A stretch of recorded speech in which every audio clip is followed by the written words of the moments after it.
Hey there YouTube, it's been a while since I've done an old-fashioned Transformers review, and on the advice of Tattimus Prime, whose channel you'll find floating around here somewhere, I'm going to start a series on the Seacons Generation 1 Combiner team. Now these guys, they really are lambasted, and looking at the individual toys, it's not difficult to see why. I mean, they're from the latter days of Generation 1, when everything was all gimmicks, and the quality of the toys was, well, variable, I think is the kindest way I can put it. And I'm starting off with this chappie. This is Nautilator from the Seacons team. And as you can see, he is one of the Scramble City style combiner limbs, meaning that as an individual toy he pretty much sucks. But you know what? I absolutely love these guys.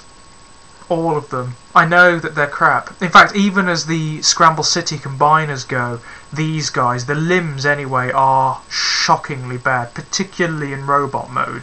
In their monster modes that are all designed to represent exaggerations of certain sea creatures, this guy's supposed to be sort of like a lobster, but he doesn't have his claws, unfortunately. He's supposed to have two claws that pop into these sockets here, but those were the only things that didn't come with him when I bought the Seacons team. I bought them from Auto Assembly in 2005. I got them the lot for 40 quid. And they weren't missing anything apart from those claws. They even have the stands for the gun modes of the individual limbs. One of the interesting things about the Seacons team is that each of the individual limbs is a triple changer. They transform into a robot, a marine creature, and a gun mode for their combined form, which is kind of cool. As in terms of character, Nautilator is kind of a comedy character. He is the most incompetent Decepticon in existence. He's clumsy, he's completely inadequate in every conceivable way, and he has this horrible habit of, whenever anything goes wrong, which is usually due to his incompetence, blaming it on his teammates. So he's not well liked either. According to his bio, he was originally a land-based Transformer before he joined the Seacons team, and his conversion wasn't done properly, so when he's in the water he starts to rust. He is the most inadequate Seacons imaginable. Oh yes, this is his lobster mode. It's okay. It's not bad at all, actually. I don't mind the creature modes. The creature modes are kind of cool. It doesn't have much articulation. His legs will move up and down as one piece, and his jaw will move as well, which is kind of nice. He's reasonably detailed, and there isn't any kibble either, which is surprising. No robot kibble or anything. These guns are not his. They actually belong to one of his teammates, but I always stick them in there because I think it looks rather good. But I'll transform him into his weapon mode before I take him to robot. The weapon modes are, well, they're not bad. I mean, for the most part, they are just the creature modes with lots of guns stuck on them. That is basically it.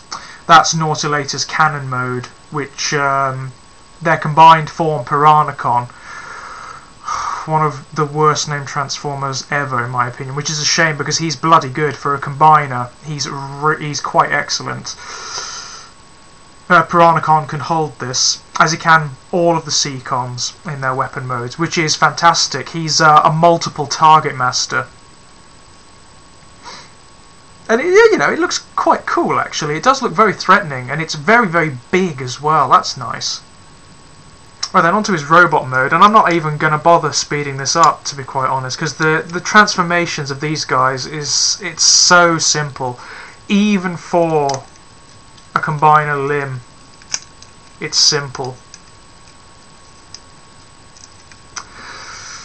That is basically it. Yeah, and as you can see, the robot modes of these guys, they are shockingly bad. They are all disproportionate. They've got bits all over them.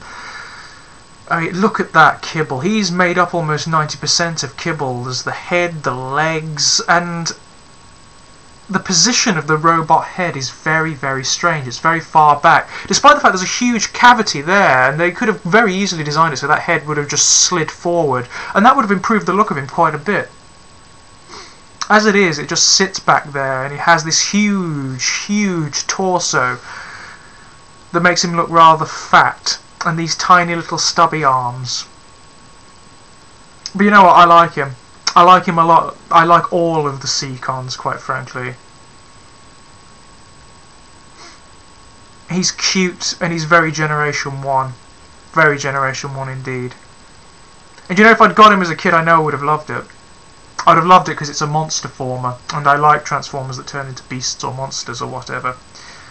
And the fact that he turned into a gun as well would have just set my little heart aflutter. It really would. So there you go, that's Nautilator. The most incompetent Decepticon ever conceived.